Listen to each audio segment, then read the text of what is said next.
Welcome everyone to the third webinar in MentorAbility Canada's national series. My name is Belinda Dienick and I will be your host. This series is focused on the evolution of inclusion in our Canadian workforce. While the concepts of diversity and inclusion speak to many important groups of people, our national series is focused on Canadian citizens who experience a disability. Our series of free webinars began in August 2020 and will run right through until January 2021.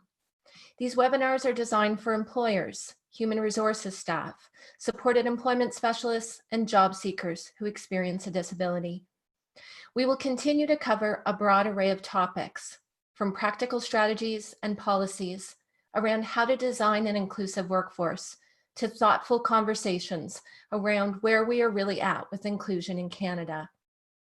During each webinar, we'll be joined by an expert speaker or thought leader who will share their insights, tips, and resources. Thank you for taking time to join us today. We have over 200 people who've registered from coast to coast.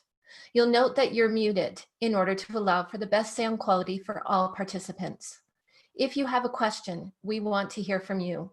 Please share your question by clicking on the Q&A box at the bottom of your screen. We've set aside time to address many of your questions later in the webinar. However, feel free to add them at any point during the presentation. Please watch the chat box as well, as we will share important links throughout the presentation. Within a week of this presentation, you'll receive an email with a copy of the PowerPoint, information sheets, and the links that we've shared in the chat box. Thank you to Krista, who is providing our ASL interpretation today, and Heidi, who is working on providing closed captioning. Special thanks is extended to Stephen Wright, Renate Burwash, and Chantelle Painter, our expert guest speakers today. Next slide, please. The organization known as CASE is hosting today's event. CASE stands for the Canadian Association for Supported Employment, and we're pleased to be celebrating our 25th anniversary this year. For those of you not familiar with us, CASE is a national network focused on supporting our member organizations to increase employment inclusion for Canadian citizens who experience a disability. MentorAbility is also largely responsible for this series and falls under the CASE umbrella. MentorAbility is a national initiative focused on enhancing the economic and social well-being of people who experience disability by increasing access to both mentoring opportunities and labor market integration. We're also very passionate about supporting employers to increase their knowledge around inclusive workforces specific to individuals who experience disability. I'm very happy to introduce you today to two of my colleagues who are sharing their insight and knowledge. First, Stephen Wright is joining us from Calgary Alternative Employment Services. Stephen brings with him a wealth of experience around inclusive employment, in particular, assisting employers to create spaces for people who have difficulty finding and retaining employment. His practice focuses on self-discovery and career development, while his passion is contributing to the creation of diverse and inclusive communities. Renate Burwash is from the Gateway Association in Edmonton, Alberta. She's the Director of Diversity and Inclusion. Renate's practice is informed by years of collaborating with community disability advocates, employers, and government in leadership roles to look for and develop innovative approaches to inclusion. Our third presenter today is Chantelle Painter. Chantelle is the Manager of Recruitment and Engagement based out of the BRICS corporate office. Chantelle joins us today to share a very important perspective around mentoring. She brings an HR and employer lens to the discussion. She is highly skilled in relationship building, coaching, and driving and measuring engagement and policy development. So she's going to bring to life the value of mentoring in relation to many of those areas. Thank you all for joining us today. Steve and I will pass things over to you, as I believe you're going to get things started for us. Thanks a lot, Belinda. Hello, everyone. Welcome. I'm pretty excited today to participate in this session along with Renate and Chantelle.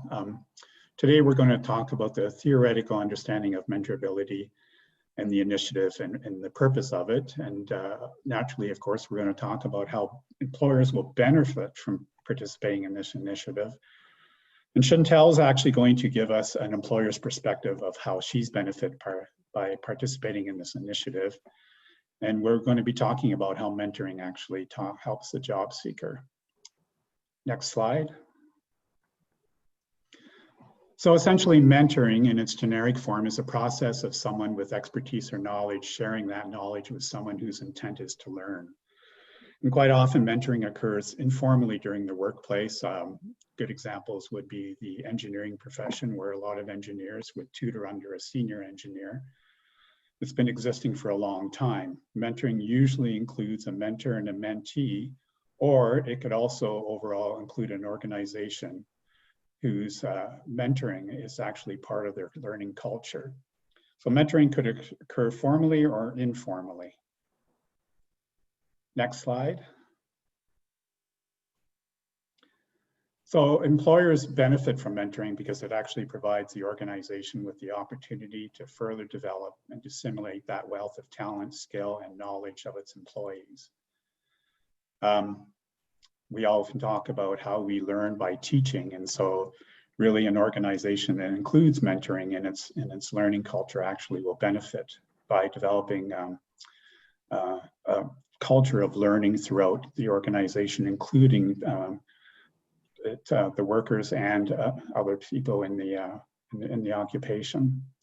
It also assists in developing new relationships outside of the organization. So mentoring actually includes the ability to participate and partner up with different organizations throughout the community, whether it's post-secondary education, or unless it's also service providers such as ourselves that actually support people in finding employment. Mentoring also facilitates growth, and as I mentioned again, it promotes and develops a culture of continuous learning throughout the organization. Mentoring provides employers with the opportunity to gain different perspectives of the jobs that they actually have in their organization. It also transfers and maintains existing knowledge. And that type of knowledge includes employers who actually acquire knowledge of what it's like to support somebody with a disability and create diverse workforces. It also helps the mentee actually develop some knowledge about a particular career that they might be interested in. So overall, in summarizing, it demonstrates and facilitates a culture of diverse learning and thinking within organizations. Organizations actually, in this day and age, I think there's a lot of current literature out there that talks about how organizations need to create a diverse population and a diverse workforce that's actually inclusive, and mentoring is actually one of the first steps in doing that. I think, can I chime in? You bet. I just want to say too that we know that inclusion in any organization starts at the top and it trickles down. So if you want to have an inclusive culture, your managers need to really understand what inclusion is all about, and understand their own unconscious biases around people with differences. So mentorability is a great opportunity, especially because it is not difficult in terms of resources right now. I know employers have a tough time right now. They don't have a lot of time. But it's a really easy way to start building employer capacity so they can really start to understand what inclusion means, learn about different minorities, especially the disability minority, which is the largest minority, and then be able to share that with their teams. Yeah, that's actually a really good point, Renate. I think it's a big daunting task for employers to start creating a diverse and inclusive workforce. And quite often, a lot of employers feel overwhelmed by that whole concept, and they're not quite sure where to begin. And I believe mentoring, another benefit from mentoring is it enables them to establish partnerships with service providers like ourselves. And so that's a really good point. Mentoring is kind of like the first step. It's safe, and it also generates a lot of excitement and insight into what it takes to diverse someone's workforce. Next slide.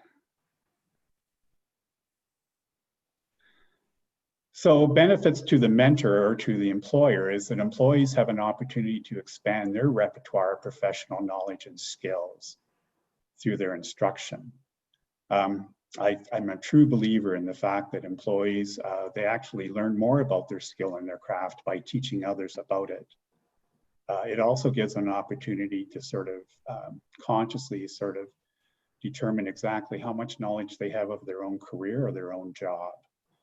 Organizations, Renate mentioned that we actually start at the top, and I think for employers that actually are involved in the decision-making process, mentoring gives them the ability to actually assess whether or not their organization is really willing to actually participate. Mentoring also reinforces existing values and exposes new values. And one of the nice things about our jobs is the fact that when we meet with employers and we work alongside them and they start to develop capacity to actually diverse their workforce and hire folks with disabilities, it actually highlights the values of their organization, but it also really exposes new values that maybe they haven't actually really considered. And a good example of that is that in this day and age, organizations, if they're truly going to grow and they're truly going to be successful, they have to have a diverse workforce in order to bring in new perspectives of the jobs. Quite often, people with disabilities actually bring in their values to a job site, which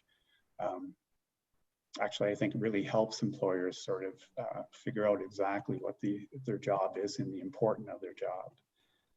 It also extends the network of professional and builds community. And so a good example of this through MentorAbility is for the month of October is Disability Employment Awareness Month. And a lot of employers that are involved with us, either through mentoring or through actually hiring folks with disabilities, actually get to participate in a lot of these events.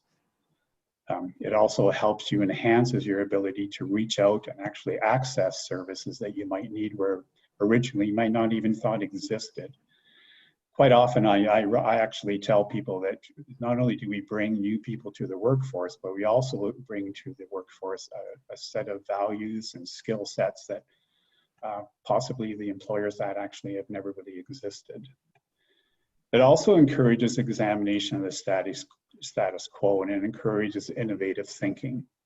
And I think this is an important part for any organization to continuously critique the status quo of their learning culture or their work culture, and really encourages them to think outside the box and to take risks.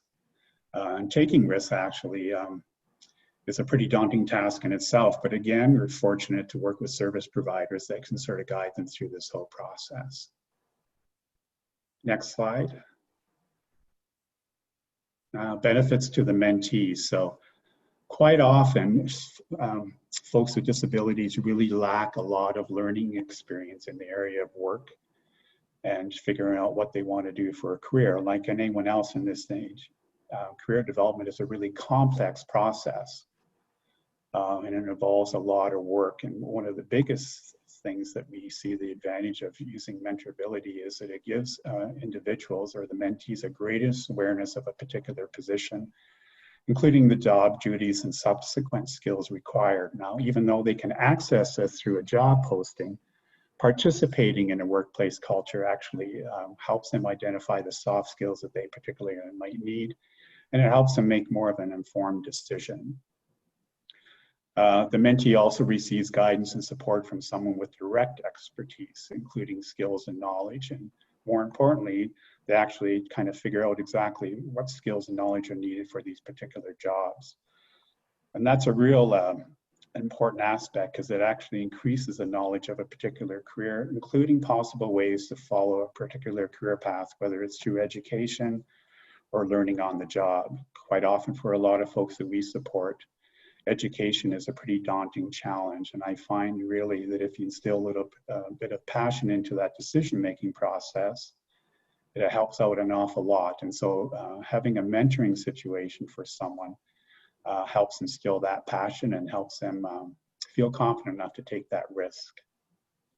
Risk-taking, such as going back to school, is a really particular thing, and it's pretty daunting. So passion, I feel, can only be attained through firsthand knowledge and real-life experiences.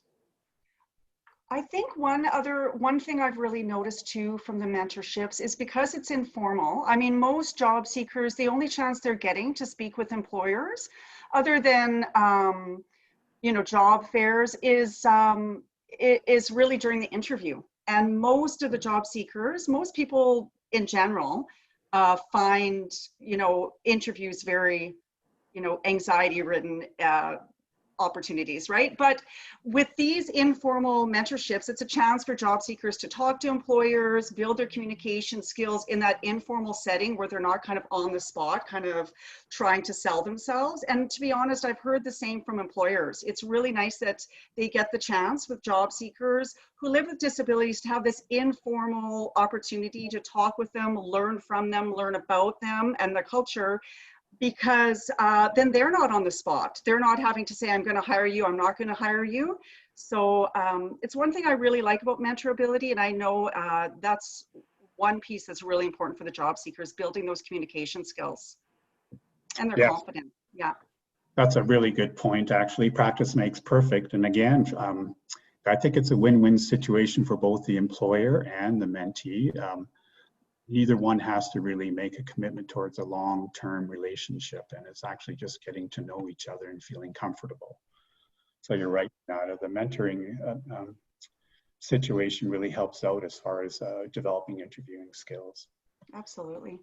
And for the employer too, I find that their comfort level as far as engaging with people with disabilities actually increases when they realize that they don't have to have those special abilities to actually engage with someone. Sometimes service providers in our field, we've actually perpetuated this myth that you have to be special to actually support one with a disability, and that's simply just not true. Next slide. Okay, so now for the second half of this session, Chantelle and I are going to talk a bit about the partnership Mentorability has with the BRIC. It's been a great partnership. And talk a bit about how the BRIC makes sure mentorability is a part of their everyday culture. So Chantelle, I want to start actually by talking a little bit about one of the mentorships you did, and we see it in the picture. And I just want to start by sharing the some of the feedback we've received. We've received a lot, but from a couple of job seekers that you've supported through a mentorship. So the first was, I was very impressed with Mentorability. The one thing that stood out was how many businesses are willing to hire folks with disabilities. And these businesses are also open to understanding limitations and how to help through those challenges. I also like that they can see potential in a person with a disability and help them thrive in the workforce. And that's from Alex. And then Alistair says, Mentorability through the BRIC impressed me thoroughly. They are keen on working their schedules around yours and try to place you in positions that fit your needs. They have positions available for many people with different exceptionalities, even those who are anxious around other people. So, and I know at Gateway, a lot of the people we work with, anxiety is a big part of their lives. So that's really nice to hear. So I want to start by kind of talking, Chantelle, about your role. I'm wondering if you can share a bit about your role at the BRIC as recruitment and engagement manager and what that entails. So in short, I mean, I facilitate nationally the finding of the best people for our teams and then keeping them happy while they're here. So it is the best job here at the BRIC, I'm not going to lie. And it really gives me the opportunity to engage with different people, be it current team members, potential team members, anybody who helps us bring on board amazing team members. And at the heart of it, that relationship building is what I do and the culture we're trying to foster. Fabulous. Okay, and thanks. And I want to talk a bit before we kind of talk about the national partnership, about the mentorship at the BRIC, because I know you incorporated mentorship, as Steve said, into your learning at the BRIC before Mentorability, and now you've really incorporated Mentorability as well. But how this supports your commitment, I guess, to providing a really inclusive workplace culture. Yeah. So as you said, mentorship is something that we include in our leadership development programs, which every manager is a part of. And we are firm believers that mentorship in all of its forms really provides a great foundation for knowledge sharing. We really, really believe that the informal or formal knowledge sharing really makes us all better as managers, all better as recruiters, all better as leadership, either potentials or people in positions of leadership. It really helped us to focus when we partnered with MentorAbility to start introducing, again, that not only the concept of external mentorship, because internal mentorship is something that is just part of our culture. So when we stepped outside of that box to start engaging with people who were not within our organization, we realized that that was a really strong way for us to learn how we could be better leaders, how we could better evaluate the performance of our staff, how we could better engage with our community, not only from an employment point of view, but being, you know, a national retailer, it really goes to the fact that we're now able to engage with our customers on a more effective, more efficient, more empathetic level. So it just made us better. And I think that's what mentorship is about, that those relationships that you build between people, where both parties absolutely acquire a new knowledge, or both parties are enlightened about, you know, how the world is seen by other people. I talk a lot, sorry, Steve, I talk a lot to other employers about the BRIC. I use you guys as an example, as you know, a lot, because I love the fact that you are constantly striving for an inclusive workplace. It's not just on your website, you actually practice that every day and strive for that. And I see you guys as a leader in that way. So that's really great. So I want to talk a bit more about that. And if you could just share a bit about your diversity and inclusion commitment at the BRIC overall. And sorry, Steve, I cut you off. Were you wanting to add to that? No, actually, it was Chantelle, you made a really good point about being engaging with your customers and being more effective that way. And I just complimenting what Renate said is we talk about the BRIC all the time, also down in Calgary.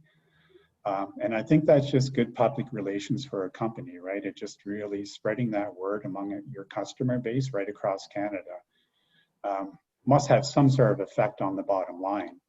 Do you not think? Yeah, no, I speak a lot to the ROI of diversity and inclusion.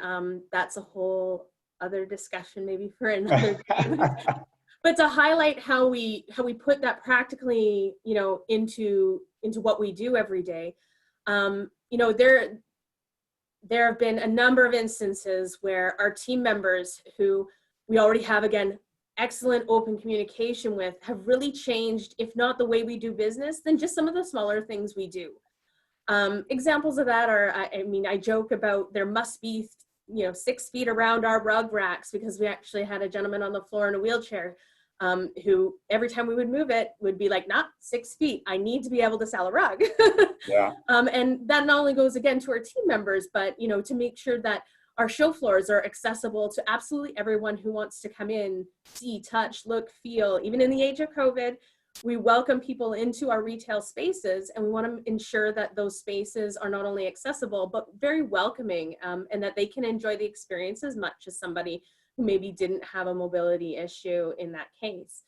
You know, other little things about, you know, we had our email go down for a time, and so our communications were interrupted, and it was actually members out of our distribution center who were using, you know, more informal forms of communication with their team members who needed text to communicate with their managers, and we adapted that process across all of our distribution centers very quickly, because we were comfortable with it. We knew what to do with the app. We knew how to sign people up. And again, we were able to allow people to communicate in a way that was very efficient. And again, adapt that for ourselves from somebody, you know, who, you know, used that as an adaptation in their everyday job. Adaptation when we try to change things for the better for one person, we found that it rolls downhill. It is always exponentially beneficial to our entire teams. One of our core values is innovation. I'm telling you, talking 5 minutes with somebody who needs even just the slightest of modifications can sometimes turn into a national change. A great example of that is in our learning and development, where we now have a policy where everything needs to be subtitled not only in French, but also in English. not only to benefit those people who require subtitle or, who enjoy or need to read the information to understand it, but we found that, people out on our sales floor who aren't allowed to have the volumes up on their cell phones can now obtain learning in a more timely fashion. So again, a small example of how we reach out, we ask how we can get better, and we get advice that turns into something that makes it better for everyone. So really mentoring is really a good source of knowledge for employers how to create and innovate their hiring practices and their work practices, right? Absolutely. And I think, and to your point from before, the mentorability format just allows that to happen a little bit more naturally. There's certain questions you can't or won't or don't feel comfortable asking in an interview. So when you're sitting down with people face to face in more of a, coffee style chat, you're really able to sort of ask those questions in a more comfortable way. You'll get comfortable, truthful answers. And again, you gain a little bit of that person's insight as in, into how you can be better, how you can make even the interview process a little bit more relaxed. I know I take, recently a ton of my interview sort of cues from the experiences that I've had with MentorAbility, to try to ask questions in a way that are more relaxed, to try to ask questions in a way that elicit the best of people. So, I mean, personally, it's helped me as in my interview skills exceptionally. Okay. Great. So I want to talk now about MentorAbility a bit more, and so why you partnered with MentorAbility. You shared a bit about that, and some of the benefits you've seen through MentorAbility in your Edmonton office. Yeah, no, it gives us an opportunity as a business to sort of share what we're about as well. To let people know. I think retail sometimes gets a bad rap as only, entry level, but we really get a chance to talk to people about, the careers we offer, the training we offer, the skill building that's all comes as part and parcel of our culture. And in return, we get to find out whether those things are still useful and relevant for the people who are applying. So I think we've used it obviously to, as I previously stated, improve our interview processes. We've used it to improve our retail presence. And then there's the piece where when we tend to get managers or some of our additional hiring managers involved, they begin to take the performance of their own people into account in sort of a different light. I've noticed a shift, especially in the last 6 months, where we have managers not asking why are our team members underperforming, but how are we enabling our team members to perform to their best? And when you reframe that as a form of culture of how you evaluate your staff, how you relate to them, it really brings around a cultural shift where it's more people focused. You truly get the best out of your people. And, it all starts from a simple conversation of, being open to asking the question, how as an employer can I assure you succeed? How can I best support you? What do we need to change in order to be more accessible? What do we need to do to make our processes more people friendly? And the answers we get back, again, just go to all of those different sort of touch points, be it customers, our teams that we lead, or people we interview in the future. So we just become a better employer. We become better people, and we learn. There is no, I think the culture we have where it places an emphasis on learning, a relationship with MentorAbility has proven to make our managers better managers, and that improves, our retention. That cuts off people's, our turnaround numbers, because if retail does tend to have a little bit higher of a turnover rate, and that's something that we look at. And I think in those critical first 3 months where we learn about who we've actually hired beyond the interview, the moments that we have in a mentoring session really teach us how to engage, teach us how to ask the right questions, teach us how to make sure all of our team members are succeeding and we're not losing possibly amazing people because, we're not checking in, or we're not asking the right questions, or we're not, maybe being open to small adaptations that could make it better, the work experience better for everyone. Absolutely. And I know that, you know, mentorability isn't a job ask. Mentorability is purely mentorship. There'll never be a job ask out of it. However, I know that you've mentioned, you know, when you are mentoring, either through our industry info sessions online that we have weekly, or through one-on-one mentorships, your eyes are always open, right? And I know that's happened even with other employers. Everyone, there's a lot of different industries that are still looking right now or will be in the future. And it's a good way, without a lot of pressure, for employers to kind of be always looking for that next candidate. Yeah, and I will say that we have happily engaged with many potential team members. Again, when you have those casual conversations, you get to see who people really are. You get to find out what their passions are, find out if they really love, you know, art and design and would be a great fit for a showroom. Or you get to know if, you know, Excel is their baby and they love working with pivot tables. And so those are opportunities for us to get in touch with potential team members, maybe even before we have a need. I know in recruiting, especially when you're working for hiring managers, working with a program like this allows us to look like heroes, because we can say, hey, I talked to somebody last week who not only knows what, you know, in our case, what the brick is about, knows what our culture is, knows what the job entails. They really want to work here. So again, that goes back to the retention piece, that if you're able to engage with somebody prior to, you know, actually having a job in mind, you find you get better fits. You find you're engaging with, again, people who know what your business is about. We've had a chance to discuss, you know, what goes on in our warehouse, what type of environment, how important safety is. And so they have a commitment to us before they're even, you know, given a paycheck. So I think we value it on that level too, where we get to pick and choose. We get to make, you know, a list of potential team members before we have that need. So, you know, our hiring practices go a lot more smoothly. And again, that retention level on people we've previously engaged with is one of the highest in the company with that group. Well, that's actually a really good point, Chantelle. And I remember a manager telling me one time that hiring people with disabilities has made her a better manager of her whole team. So I think you really hit upon that point several times. That's good.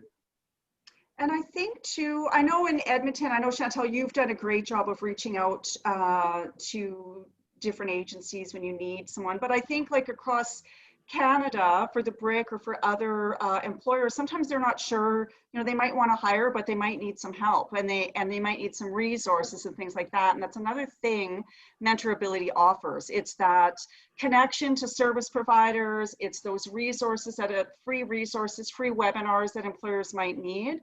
And then for service providers that are watching today, a lot of service providers tune into the mentorships too, whether it's an online, again, info session. If you don't know about those, check out Case's website. But because they can learn about different industries, a lot of job developers out there, you know, they have job seekers interested in a lot of different positions. It doesn't mean they understand every position and what it entails. So this is even an opportunity for job developers to sit in on those info sessions and learn the ins and outs, learn what those employers are looking for, what they want on a resume, because it's not always the same. I know the info session you've done, you know, I took 2 pages of notes myself to give back to the team at Gateway, because it's very helpful for job developers when they're talking, when they're doing the exploration with job seekers. It's a great tool for those pre-employment skill building and, you know, researching industries. It fits really nicely with that. So now I want to ask you to share, you know, with any employers on the line and with service providers, you know, why should they sign up for MentorAbility? What benefits will they see, and what impact could this program have on their either D&I skills or working towards more inclusive workplaces or more people with disabilities getting employed? So I'll start off by saying MentorAbility has really helped us put into practice what we have on paper. I think a lot of companies have amazing intent and spend a lot of time putting diversity, inclusion, mission statements, and, you know, purposeful plans on paper. it has been one of the best initial steps with, again, across Canada, not just here in Edmonton, where it's given us an opportunity to say, okay, if we're going to do this, we're going to do it with purpose, and we're going to make meaningful relationships for our hiring managers, for our recruitment team, for our executive. It's a really great, easy way to just take that first step, and again, to put into practice what we're putting down on paper. I'll touch on briefly just what I've gone through before. It does improve retention for those people that we do end up hiring. It absolutely makes our managers who are hiring more confident. A lot of times we'll use, our intent is to use this with some of our newer managers who maybe have never done an interview before. And this is a great platform for them to feel confident at home and to have those opportunities to meet with people one-on-one in a place where, a job isn't on the line. We also notice that for the hiring managers that do get involved in mentorship, it increases their leadership skills a whole ton. It makes them view the performance of their own teams in a different light. It makes them focus more on the skills they actually need in the job. I think we have a laundry list for any position, a mile long, for nice to haves. But when it comes down to it, it really, I think it was our D&I focus that helped us revamp all of our job postings. How do we talk to people about the things we actually need?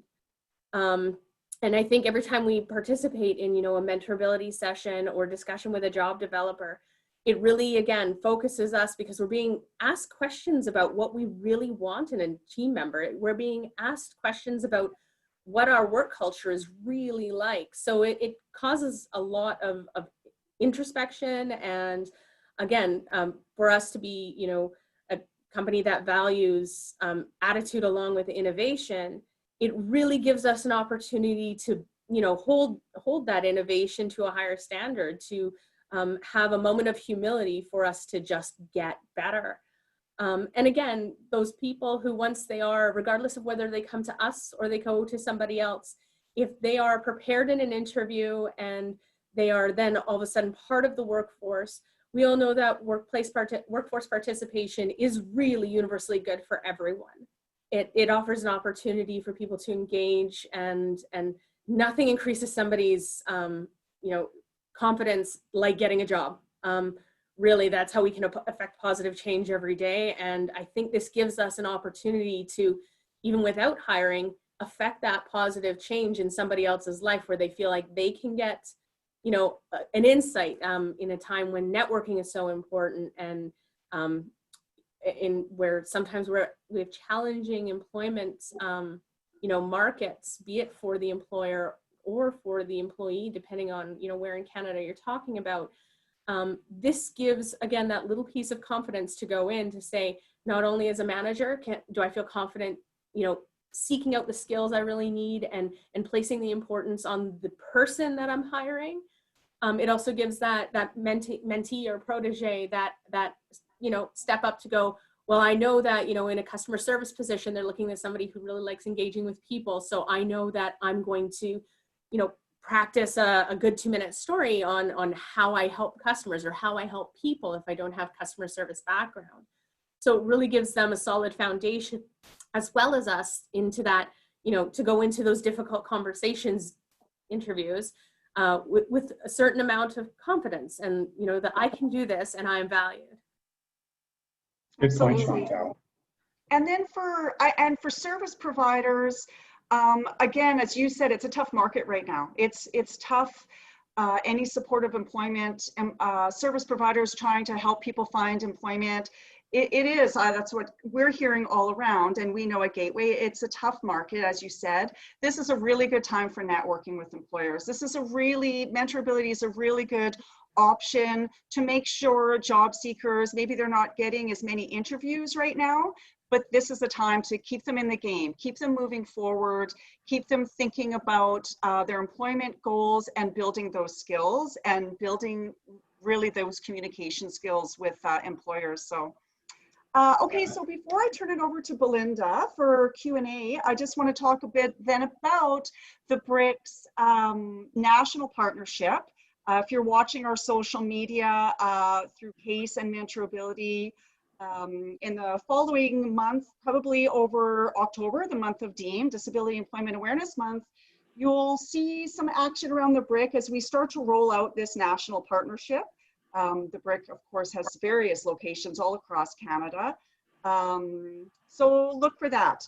Thank you for joining us. I hope you learned a few things. I think it's nice to hear from an employer's perspective for sure. And if you want to hear more about MentorAbility, obviously you can get onto the CASE MentorAbility website. If you're, well, even if you're not in Alberta, you can contact Stephen Wright in for Southern Alberta, or myself in Northern Alberta, or Chantelle with the BRIC. I guess we don't have your contact up there, Chantelle, but you can get that through Steve or I if you'd like some more information from Chantelle. And now I'll pass it over to Belinda for Q&A. Thank you so much. Oh my goodness, Stephen and Renate, thank you both for framing the benefits of the mentoring from both the mentee and the mentor perspective. And I really appreciated how you framed building the notion of confidence and competence for both of these partners in very different ways. Chantelle, you made a fantastic business case for employers around the value of mentoring, and you shared so many powerful insights. And certainly what stood out to me was the notion that even the slightest of modifications can lead to national change. So thank you for certainly a great discussion to launch us into our Q&A. Before we start tackling any Q&A questions, I just want to remind everyone that's joined this webinar that MentorAbility is a national initiative. We have provincial hubs located right across Canada who you can connect with to obtain more information. If you're interested in doing that, we posted the link to all provincial partners who are involved with this exciting initiative in the chat box. So our first question actually, and either Stephen or Renate, or either one of you are welcome to take this. Is there WSIB coverage for mentees? You're talking about workman's compensation? Is that the question? Yeah. Yeah, so is there insurance coverage? What happens around insurance when the mentee is on site, I'm assuming is the question. I can't speak for other organizations, but I'm sure Renate would agree with me that as service providers, we actually have that insurance coverage ourselves for the folks that we provide a support to. So they're actually, but that could change from province to province. But I know for Alberta, under our contract with their funders, we're obligated to actually have that liability insurance for sure. Most organizations, I would say all organizations who are doing supported employment would have that here anyways. And if not, it'd be something, you know, they could talk to the employer about and what they have on their end. Renaud, who is our project manager, is also just letting us know that within MentorAbility, all proteges have liability insurance while they're on placement. So that is coverage that is connected with the project. The next question, Chantelle, I think it makes sense for you to field this one. Do you find that as an employer, you are often taking the step of hiring after mentoring? We find that if we engage with somebody who's truly passionate, and that's, again, attitude is one of our other 4 core values. If we find somebody, I know our recruitment team makes every effort to make that connection with the appropriate hiring manager. I know, just speaking from, you know, the experience of working in challenging employment markets, we will take any help we can get. I think any hiring manager or recruiter is sitting right now going, if I can get a helping hand, I will take it. And so that's when we do find, again, these relationships that we engage in do benefit us from that point of view where, you know, we don't have to tell the person about the BRIC. We don't have to tell them what our jobs are like. We don't have to ask if they're interested. We've been there, we've had an open discussion, and if they've got exceptional buy-in, that just naturally applies to us. Beautiful, thank you. So the relationships really are key in this mentoring process, and MentorAbility focuses Can I add to that, Belinda? I just want to say too that in this time, I know I've built a lot of really strong employers, and I've been relationships with employers, and I've been doing this a long time. But through MentorAbility, again, because it's a soft approach to employers.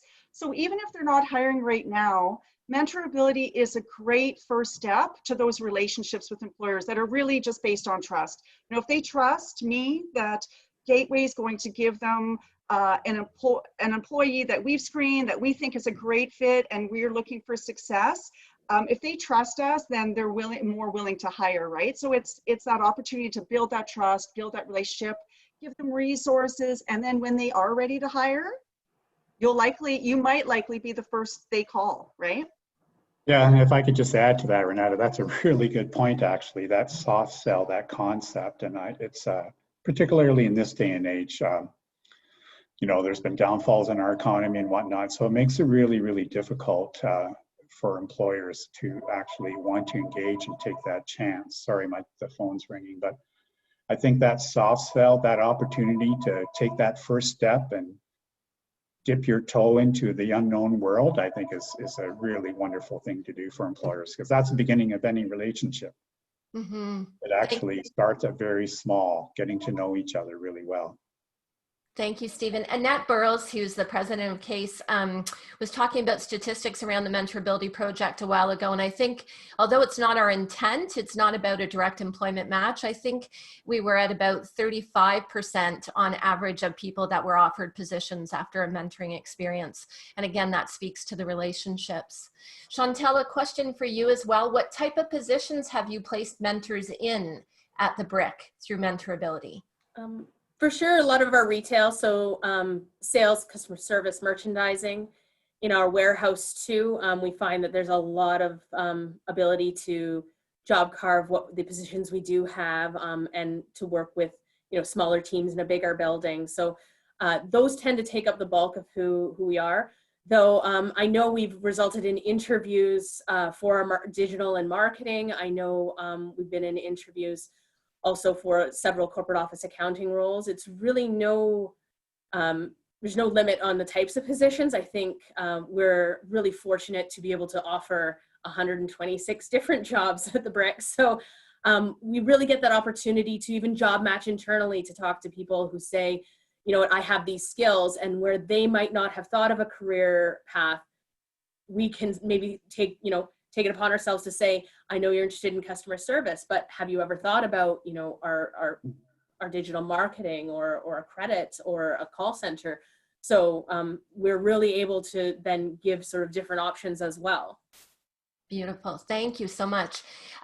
There's a question, is there Mentorability in New Brunswick? I can respond to that quickly. There absolutely is, and I will post the link again directly in the chat and in the Q&A. A question for Renata and Stephen. How long does a typical Mentorability session last?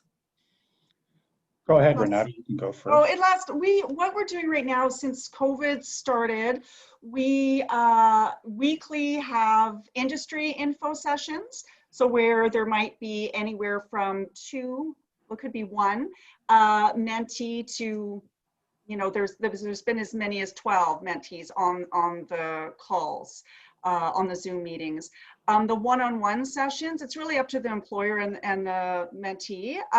But generally right now they're about an hour because of Zoom fatigue. People are on the call for about an hour. However, some mentors are setting up second and even third mentorships. I know one employer mentor has introduced the mentee to another company because, you know, wanting him to get more experience. So it really depends, but for Mentorability, it's anywhere from 1 hour to 1 day is typically what the mentorships are all about. Yeah. But again, now that we're not really doing a lot in person, it's mostly online, which is really accessible for everybody and really easy. They're generally about an hour, and then we would set up another one if they want more time together. Yeah, I think, you know, because of COVID, the physical engagement and interaction has been severely curtailed. But really, Mentorability is about gaining and sharing new knowledge, right? And getting a taste of it. And I think for a lot of the folks that we support, just finding out what Chantelle, actually, you made a really good point, Chantelle, there's a lot of jobs within those jobs, within that business that service providers or the mentees aren't even aware of. So I think really mentorability is about sharing and gaining new insights and knowledge. So yeah, I would say not any more than a day, 2 days maybe at the max, if someone wants to really learn the duties of the job. I'm just going to put a call out one last time in case anyone has any questions. But I think that we have answered most of them. One last question coming through. If we wanted to contact the BRIC to have them mentor someone, who do we contact? And I guess that's a question that can go out to the three of you. I think what you would want to do is, depends which province you're in, you'd want to connect with MentorAbility. And Belinda has sent that information out to find the coordinator in that province and get connected with them and signed up through MentorAbility. So if it's in Alberta, you would want to connect with Stephen or I to get signed up for MentorAbility, and then we can introduce you and get you set up for mentorships. Great, thank you so much. I have a couple of things that we'll wrap up with, but before I begin to do that, Chantelle, any last words? Do you have an amazing moment that stood out to you from this mentorability experience? I can proudly say that I don't think there's one moment. I think just the whole process for myself, my team, there's nothing really that's really brought us, I think, together more as a team that doesn't work together, but has brought us closer together than really taking this step nationally to make sure that we're able to improve in ourselves, improve the quality of team member that we're bringing on board, and to really share that and enabled us to have better relationships with our hiring managers through this program. It's just given us so much so that if, it's funny when I hear people say, like the participants are really thankful.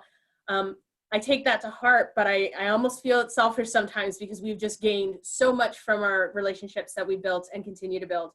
And again, the ROI, you can talk about dollars all day long, the way of retention and lower rollover, but really it's just making us a better business. Wow, beautiful. Again, we could not have had a better speaker to make the business case for the value of mentoring. I see why Renate and Stephen hold so much respect for this partnership. Thank you all for sharing your insights. If you want to go to the next slide, please, Keiko, that would be great. So again, a deep appreciation to Stephen, Renate, and Chantelle for taking a deep dive into the value of mentoring.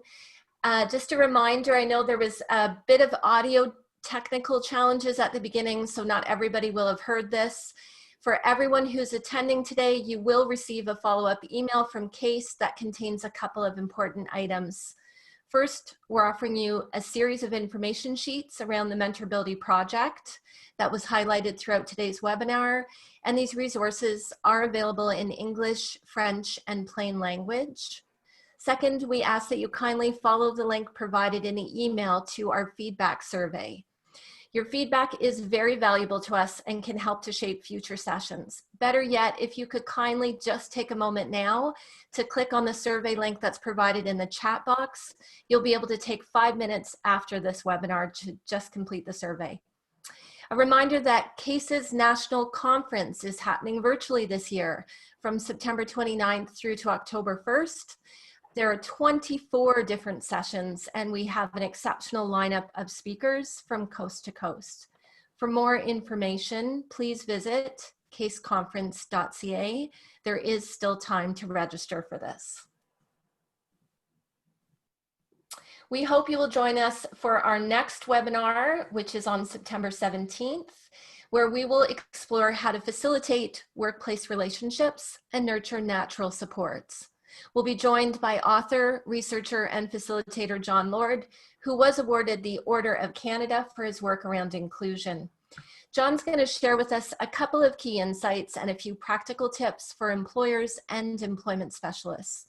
There are still a couple of days left to register for this event as well. Until next time, thanks everyone. This is Belinda Dienick. Thank you for participating on behalf of the MentorAbility Canada team.